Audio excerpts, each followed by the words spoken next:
By tribal law, you must marry me now, because you saw me like this. Teaching had taken him far from his hometown before, but never to a place like this, where traditions were older than written records and every rule was followed without question.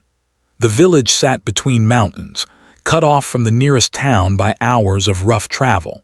The people were respectful but distant, watching him closely as an outsider. Ion understood that trust here was not given easily. He spoke carefully, listened more than he talked, and followed every instruction given by the village head. His job was to teach the children basic education, but he quickly learned that surviving in the village required learning much more than lessons from books. From the first day, he was told about the laws of the tribe. Some were simple, how to greet elders, where to walk, when to speak. Others were serious, spoken in low voices, with warning in the eyes of the men who explained them. These laws were about honor, respect, and boundaries. Ion did not question them. He believed that when you live among people, you respect their ways, even if you do not fully understand them. Zara was someone he noticed often, even without trying. She was the daughter of the tribal chief, known throughout the village for her strength and dignity. She carried herself with confidence, her presence calm but commanding. She rarely spoke in public, but when she did, people listened. Ion saw her sometimes from a distance, walking with other women, helping elders, teaching young girls the customs of their people. He never spoke to her directly, and he never tried to. He knew his place. One afternoon, everything changed. A young boy from the village did not return home after playing near the forest. As the sun lowered, worry spread quickly. The elders organized a search, and Ion joined without hesitation. He felt responsible for the children of the village, even outside the classroom. The group split up, each person taking a different direction along the river and nearby paths. Ion followed a narrow trail that led closer to the riverbank. The sound of rushing water grew louder, echoing against the rocks. He called out the boy's name again and again, his voice mixing with the wind. He was focused, worried, and unaware that fate was guiding him toward a moment that would change his life forever. As he moved past a bend near the river, he suddenly realized he was not alone. Before he could turn away, before he could step back, he saw Zara. The moment was brief, only a second or two, but it was enough. Ion froze, then quickly turned his back, his heart racing. He did not stare. He did not speak. He felt shock, fear, and deep regret all at once. He knew immediately that something terrible had happened, even though it was never his intention to be there. Zara saw him too. Silence fell between them, broken only by the sound of the river. Ion apologized without turning around, his voice shaking. He explained that he was searching for the missing child and had not known anyone was there. His words felt small and useless.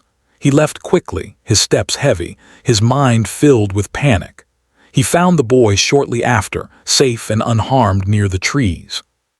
The search ended and the village breathed a sigh of relief. But Ion could not celebrate. He felt as though a shadow followed him back, one that no relief could erase. That evening he noticed the change. Whispers followed him. Eyes watched him more closely than before. Conversations stopped when he passed by. The warmth he had slowly earned seemed to disappear in a single afternoon. Ion tried to tell himself he was imagining it, that fear was making him suspicious. But deep down, he knew the truth would not stay hidden. In the chief's house, Zara sat quietly, her hands folded in her lap. Her mother spoke to her gently, but the worry in her voice was clear. According to tribal law, what had happened could not be ignored. Intent did not matter. Circumstances did not matter. The law was old and strict, created to protect honor above all else. Zara felt trapped. She knew Ion had not meant to see her. She saw the shock on his face, the way he turned away immediately. But she also knew the tribe would not accept silence. If the truth came out from someone else, it would be worse. Honor, once questioned, could destroy families. By nightfall, the elders had been informed. Ion was called to the meeting place, a large fire burning at the center. The air felt heavy as he approached. He greeted the elders respectfully, but his voice felt distant as if it belonged to someone else. He knew what this was about. His chest tightened and his thoughts raced, searching for a way out that did not exist. The elders listened as the situation was explained. Their faces were serious, unreadable. Some looked at Ion with disappointment, others with cold judgment. He spoke when allowed, repeating his apology, explaining the accident, begging them to understand his intentions were pure. But tribal law did not bend for intentions. Zara was brought forward. She stood tall, though her eyes showed pain. When asked, she spoke the truth. Her voice did not shake, but each word felt heavy like a stone falling into deep water. With her confirmation, the matter became final. The fire crackled as silence filled the space. Ion felt the weight of every eye on him. He realized that his life in the village, the teaching, the friendships, the future he imagined, was slipping away. That night he did not sleep.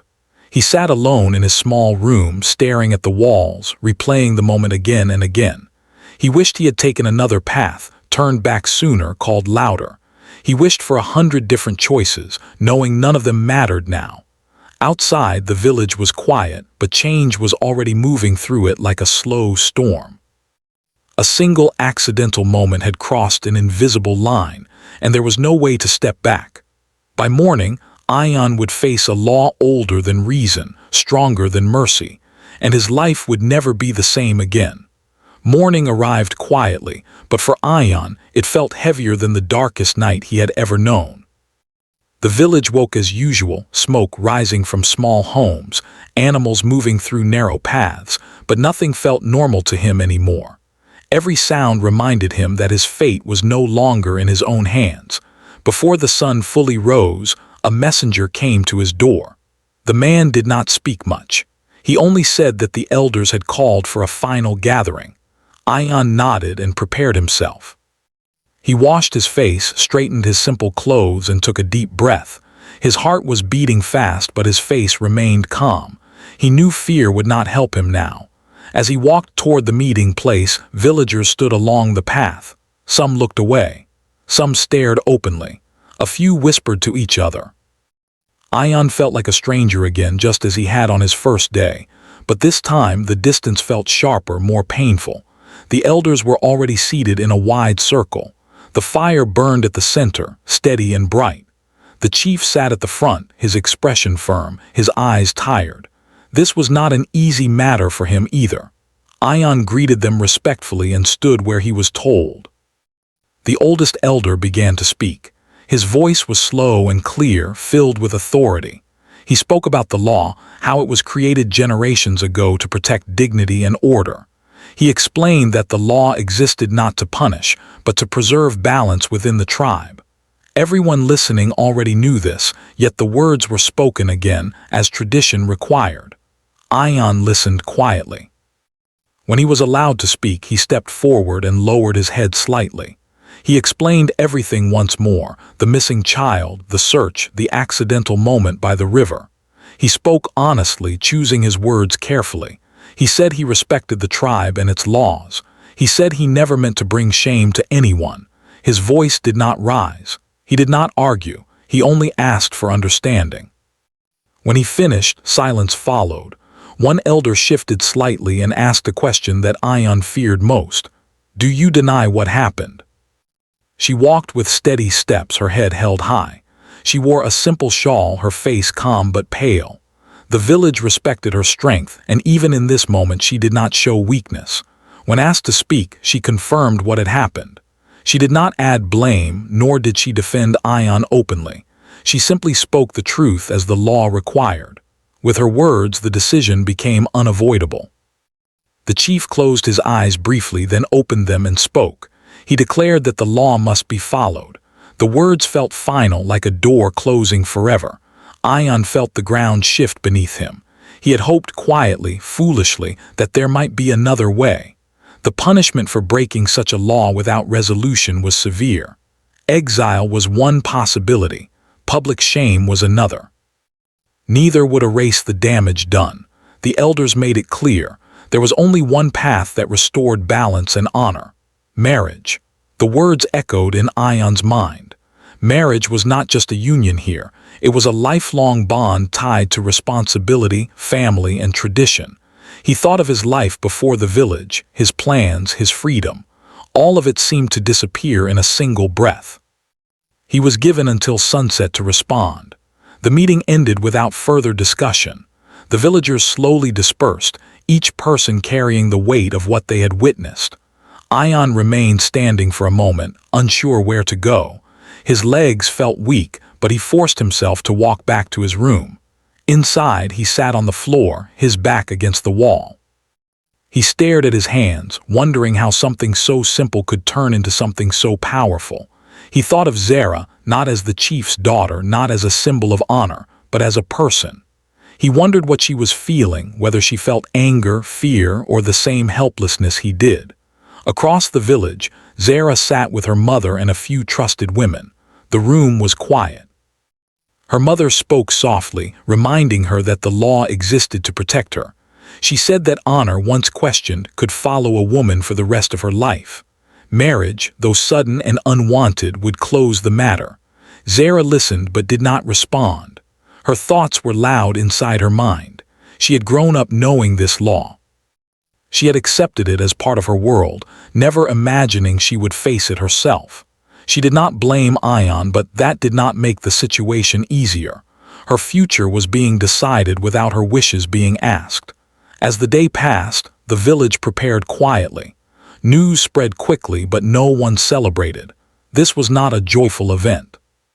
It was a correction, a repair of what tradition believed had been broken. Ion was visited by the village head later that afternoon. The man spoke kindly but firmly. He explained that refusal would lead to exile, and exile from this region was dangerous. It would also bring lasting shame to Zara's family. Ion understood the meaning behind the words. The choice was not truly a choice at all. As the sun began to lower, Ion walked alone to the edge of the village. He looked at the mountains, the river, the paths he had walked so many times. He thought of leaving, of walking away before sunset. But he knew what that would mean for himself and for Zara. He returned as the sky turned orange. When the elders gathered again, Ion stood before them with quiet resolve. He accepted the decision. His voice was steady, though his heart was heavy. He said he would take responsibility not because he was forced, but because it was the only way to prevent further harm. Zara was informed of his answer. She closed her eyes for a moment, then nodded. She did not smile. She did not cry. She accepted the reality placed before her, even as her dreams quietly slipped away. As night fell, preparations began. The marriage would take place at first light. There would be no music, no celebration, only witnesses and words spoken by tradition. Ion lay awake that night, listening to the distant sounds of the village. He felt fear, uncertainty, and a deep sense of loss. Yet beneath it all was a quiet understanding. By choosing responsibility, he had stepped into a life he never planned, but one he could not escape. The law had spoken, and by sunrise everything would change. The marriage took place just after sunrise, when the village was quiet and the air was still cool. There was no celebration, no loud voices, and no happiness in the faces of those gathered. A few elders stood as witnesses, speaking the traditional words that had been spoken for generations. Ion and Zara stood side by side, strangers bound by a decision neither had freely chosen. When it was over, life did not pause. The villagers returned to their routines as if everything had been settled. But for Ion and Zara, nothing felt settled at all. They walked away together, not knowing what to say, not knowing how to begin a life that started without choice. Zara was taken to a small home near her family's house. It was simple but clean, prepared quietly the night before. Ion followed, carrying only a small bag of his belongings. When they entered, silence filled the space between them. The walls felt close, the air heavy with unspoken thoughts. For a long time, neither of them spoke. Ion broke the silence first. He thanked her for her strength and apologized again for what had happened. His voice was low and respectful. He made it clear that he did not expect anything from her except peace. He promised that he would never force his presence on her, never raise his voice, never forget that she had been wronged by the situation as much as he had. Zara listened quietly. When she finally spoke, her words were calm but firm. She said she did not blame him, but she could not pretend that everything was normal. She needed time. She needed space. Ayan nodded, grateful for her honesty. They agreed to live with patience and distance, allowing time to decide what kind of future, if any, they could build. Days passed slowly. Ayan returned to teaching, but the classroom felt different now. The children still respected him, but the adults watched him closely. Some saw him as a man who had accepted responsibility. Others saw him as a reminder of a law they followed without question. He worked harder than before, staying late to help students, assisting villagers when asked, trying to prove that he was not there to harm or change their values. Zara continued her duties within the village. She spoke less than before and avoided gatherings when possible. People treated her with respect, but she felt a distance she had never known. Some looked at her with sympathy, others with quiet curiosity. She carried herself with dignity, refusing to show weakness, but inside she felt like her life had been rewritten without her permission. At home, they lived like two careful guests sharing the same space. Meals were quiet. Conversations were short and polite. They avoided each other's eyes, not out of anger but uncertainty. Both were afraid of crossing lines that were invisible yet powerful. One evening, during a heavy rain, the roof began to leak. Ayan tried to fix it, climbing carefully and working until his hands were sore. Zara watched silently from inside. When he finished, soaked and tired, she handed him a dry cloth without a word. Their eyes met for a moment, not with emotion but understanding. It was a small moment, but it mattered. Slowly, moments like these became more common. They began to talk more, not about the past, but about small things, the children in the village, the changing seasons, stories from Ayan's hometown, memories from Zara's childhood. They discovered that they both valued kindness, patience, and learning. These shared values became a quiet bridge between them. Still, the weight of their situation never fully disappeared. Some nights, Ayan lay awake, questioning everything. He wondered if staying had been the right choice, or if he had simply chosen the least painful path. He worried that no matter how gentle he tried to be, he would always represent a loss of freedom to Zara. Zara had her own silent battles. She missed the life she imagined, choices she would never get to make. Sometimes she felt anger, not toward Ayan, but toward a system that gave her no voice. Other times she felt guilty for questioning traditions she had once defended. One afternoon, an elder fell ill. Ayan helped carry him to the clinic miles away, staying through the night. When he returned, exhausted, Zara prepared food for him without being asked. She told him he had done the right thing. Her words were simple, but they stayed with him. Trust did not arrive suddenly. It grew slowly, carefully, like a plant in dry soil. The village began to notice the change. There were no arguments, no signs of bitterness. Instead, there was quiet cooperation, respect. The elders watched closely, surprised that a union formed under pressure was not filled with conflict. One day, Zara spoke openly for the first time since the marriage. She shared her thoughts about education for girls, about blending tradition with understanding. She did not challenge the elders directly, but she asked questions, gentle, thoughtful ones. Ayan listened, offering support without speaking for her. That night, Zara thanked him for standing beside her without trying to lead. Ayan told her that her voice mattered and always would. They were still not a couple in the usual sense. Love had not suddenly appeared, but something else had begun to grow: respect, safety, and the possibility of partnership. They learned how to walk together without holding hands, how to share space without control, how to listen without judgment. It was not the life either had chosen, but it was becoming a life they could shape. The village saw stability where it had expected tension. The elders saw responsibility where they had expected resistance. And slowly, quietly, Ayan and Zara began to understand that while their beginning was forced, their future did not have to be. The law had bound them together. What came next would depend on the choices they made, one careful step at a time. Time passed, not quickly but steadily, like the river that flowed beside the village.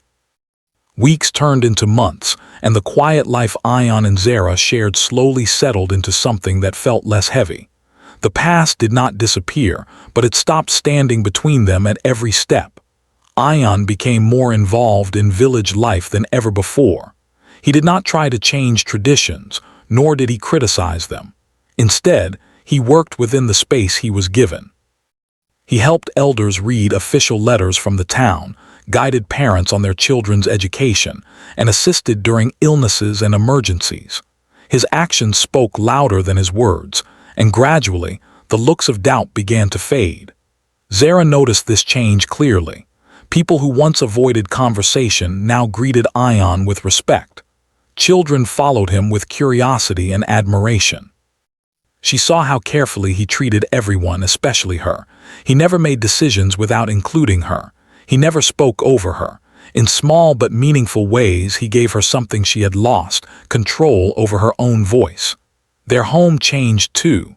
Silence no longer filled the rooms. Conversations became longer, deeper. They began sharing meals without tension, discussing village matters and personal thoughts. Zara spoke about her ideas, how girls could learn more without abandoning tradition, how respect could exist alongside understanding. Ion listened closely, offering encouragement rather than direction. One evening, Zara admitted something she had never said out loud before. She told Ion that the law had protected honor, but it had also taken choices away. She said she still respected her culture, but she believed respect should not come from fear. Ion did not answer immediately. When he did, he said he believed honor was strongest when it allowed dignity for everyone. His words were simple, but they stayed with her. Slowly, the village began to notice Zara's quiet strength again, not just as the chief's daughter, but as a thoughtful voice. When elders gathered to discuss community matters, she was invited to listen. At first, she remained silent. Later, she asked gentle questions. She never demanded change. She only asked for understanding. The elders were cautious, but they listened. A turning point came during a village dispute involving education. Some families wanted their daughters to leave school early, others disagreed. The discussion grew tense. That day, Zara spoke calmly about balance, about honoring tradition while preparing the next generation. She spoke from experience, not anger. Ion stood beside her, silent but supportive. The decision that followed was small but meaningful. Girls would be allowed to continue basic education if families agreed. It was not a revolution, but it was a beginning. That night, Zara felt something she had not felt in a long time: hope. Her relationship with Ion changed as well. Trust deepened into companionship. Companionship slowly turned into care. They shared laughter for the first time over a small misunderstanding, and it surprised them both. It felt natural, unforced. They never pretended their marriage began with love, but they also did not let that define its ending. Ion stopped seeing himself as a man trapped by fate. He began to see purpose in staying. Teaching felt meaningful again. Helping the village grow, even in small ways, gave him peace. He realized that responsibility, when chosen again and again, could turn into commitment. Zara saw Ion not as a symbol of lost freedom, but as a partner who respected her strength. He never tried to lead her life. Instead, he walked beside her. That mattered more than words. One evening, as they sat outside watching the sky change colors, Zara thanked him for his patience, for his respect, for allowing her to find herself again. Ion told her that she had taught him courage in ways he never expected. There was no dramatic moment, no promise spoken aloud, just understanding. The village elders observed these changes quietly. What they saw challenged old assumptions. A union formed by law had grown into something stable, respectful, and balanced. It made them question whether honor was truly about control or about care. Change did not come overnight. Some traditions remained untouched, but conversations began. Questions were asked where silence once ruled. The law still existed, but it was no longer discussed without reflection. Ion and Zara did not set out to change the tribe. They only chose kindness, patience, and dignity in their daily lives. That choice slowly influenced others. Years later, people would speak of their story not as a warning, but as an example of how understanding could grow even in difficult circumstances, how responsibility could turn into partnership, how respect could open doors that force never could. Their beginning had been shaped by law. Their future was shaped by choice. And in that quiet village between mountains and river, change did not arrive with noise or conflict, but with two people who chose to walk forward together, one steady step at a time.